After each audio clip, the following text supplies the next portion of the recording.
Okay, so we're here with the neighbors in Northwest Branch and Friends of Sligo Creek and a Weed Warrior team. We are going to tackle Wintercreeper vines. Euonymus fortunei is the scientific name. On this huge black walnut tree, there is about 7 or 8 Wintercreeper vines, each of them bigger around than your arm, probably 6 to 8 or even more inches growing up this tree. And all of this low greening that you see here is all Wintercreeper leaves. So the difficulty with the invasive vine Wintercreeper is that it sticks fast to the tree. It adheres a sticky substance and sticks to the tree, and you cannot pull it off.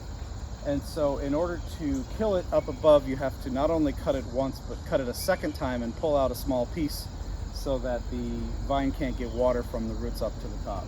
So imagining cutting an 8-inch vine 2 times and pulling out a little cookie of it, that's what we're going to have to do here. And these vines on this tree actually overlap each other, so it's going to be quite the chore.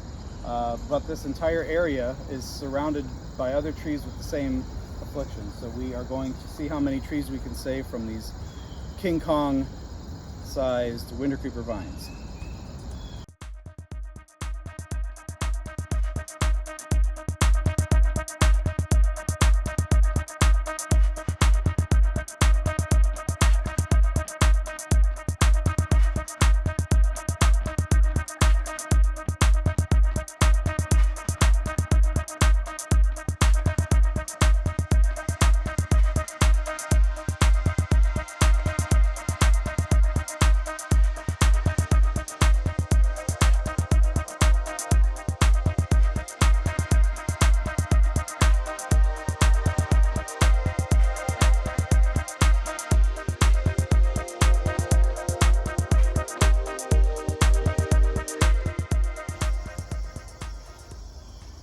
Okay, so we've successfully freed this large black walnut tree from invasive Wintercreeper vines.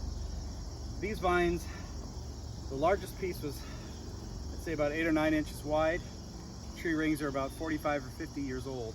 It had actually grown over top of an existing vine, so that there were layers of huge vines on the outside of this tree, all cut in different places where there was easier access to get to the vines without the saw binding or getting limited in its motion.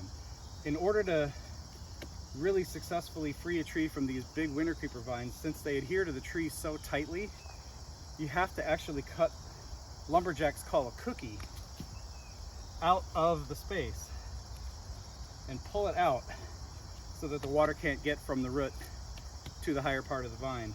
One cut and it'll just grow back together again. Take out a chunk and it'll come, but if you take too large of a chunk, 6 inches worth of vine, then you can't remove the central piece because it's still adhered to the base of the tree or to a vine underneath it. So about 1 inch or 2 is about as much as you want to cut apart, and then slide the cookie out of there. You might have to bang it out with a hammer or wiggle it out of there. But we've done that in about 4 or 5 different places on this one tree alone. Some of the vines I was able to pull the root out, but most of these big ones, there's no hope for that. So we just cut it in places like this, take out the cookies for a trophy back home.